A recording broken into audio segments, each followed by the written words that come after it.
Mrs হেনরির ক্লাসে ৬৪টি মোম রং আছে। বছর শেষ মাত্র ৩১টি মোম রং বাকি থাকলো। কতগুলো মোম রং ব্যবহার করা হয়েছে? এখানে তারা আমাদেরকে একটি ছবিও দিয়ে দিয়েছে। ৬টি ১০ আর ৪টি ১। ১, ২, ৩, ৪, ৫, ৬, ৬টি ১০। ১, ২, ৩, ৪, ৪টি ১। তো বছরের শুরুতে এখানে আছে ৬৪টি মোম রং আর বছর শেষে ৩১টি মোম রং বাকি থাকলো। ৩১ হলো ৩টা ১০ আর একটা ১। ৩টা ১০। ১, ২, ৩, ৩টা ১০ আর একটা ১। তাহলে কতগুলো মোম রং ব্যবহার করা হয়েছে? ভিডিওটি একটি থামিয়ে তোমরা নিজেরা একটু চেষ্টা করে দেখো। ঠিক আছে, মনে হয় তোমরা চেষ্টা করেছো। এবার চলো একসাথে করা যাক। এখানে কয়েকভাবে এটা বের করা যায়। আমাদের কাছে এখানে যদি এই ছবিটা না থাকতো তাহলে আমরা বলতে পারতাম যে ঠিক আছে, সে তার ক্লাস ৬৪টি মোম রং নিয়ে শুরু করেছিল। তারা কিছু মোম রং ব্যবহার করে ফেলেছে। আর আমরা যদি মোম রংগুলো ব্যবহার করি তাহলে আমাদেরকে বিয়োগ করতে হবে। যদি তুমি মোম রং ব্যবহার করো, তোমাকে ৬৪ মোম রং থেকে ব্যবহার করা মোমগুলোকে বিয়োগ করে ফেলতে হবে।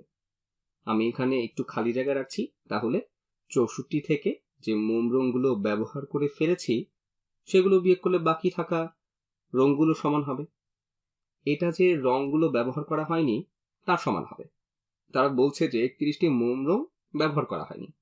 ৬৪ বিয়োগ খালি জায়গা সমান হলো ৩১। যদি ৬৪ বিয়োগ খালি ঘর সমান ৩১ হয়, আমি তাহলে ৩১-এর সাথে খালি ঘরটিকে বদলা বদলি করতে পারি। এর মানে হচ্ছে ৬৪ থেকে ৩১ বিয়োগ করলে খালি ঘরের সমান হবে। এর মানে হচ্ছে ৬৪ থেকে ৩১ বিয়োগ করলে খালি ঘরের সমান হবে। আমি এটা কিভাবে চিন্তা করে বের করলাম? ৬৪টি জিনিস কল্পনা করা যায়। যদি এই ব্লকটি ৬৪কে প্রকাশ করে, এই অংশটুকু তাহলে হলো ৬৪। আর এই অংশটুকু যদি ৩১ হয় তাহলে এই অংশটুকু হলো আমাদের খালি জায়গাটুকু। আমরা জানি যে এই খালি ঘরটুকু, এই খালি ঘরের এখানে আমি একটি প্রশ্নবোধক চিহ্ন দিতে পারি। তো প্রশ্নবোধক চিহ্ন দেয়া যাক এখানে। এই অংশটুকু হলো প্রশ্নবোধক চিহ্ন। তো আমরা জানি যে ৬৪ থেকে এই প্রশ্নবোধক চিহ্নকে বিয়োগ করলে আমরা ৩১ পাবো।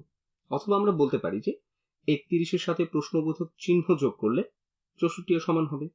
অথবা এই ৬৪ থেকে ৩১ বিয়োগ করলে আমরা প্রশ্নবোধকের এখানে উত্তরটি পাবো। আমাদেরকে শুধু বের করতে হবে ৬৪ থেকে ৩১ বিয়োগ করলে কত থাকে। এখন সেটাই বের করা যাক। এই যে এখানে করা যাক। ৬৪ থেকে ৩১কে বিয়োগ।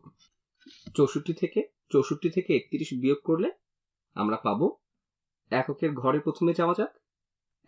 এককের ঘরে আছে ৪টা ১ বিয়োগ একটা ১।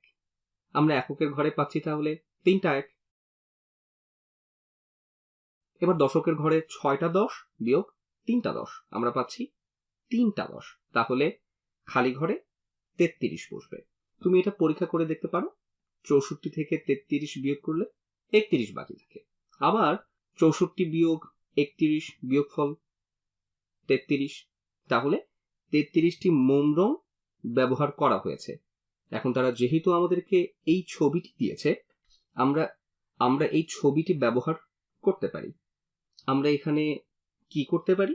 তারা এখানে যেটা দিয়ে শুরু করেছে ১, ২, ৩, ৪, ৫, ৬, ৬টি ১০। আর ১, ২, ৩, ৪, ৪টি ১। তাহলে হচ্ছে কত? ৬৪। তাদের কাছে আর ৩১টি রং বাকি থাকে। তাহলে তারা কতগুলো ১০ ব্যবহার করেছে? আমরা যেখান থেকে শুরু করেছিলাম তার কতটুকু বাকি আছে? এখানে শুধুমাত্র ৩টি ১০ আছে, কিন্তু আমাদের কাছে ৬টি ১০ ছিল।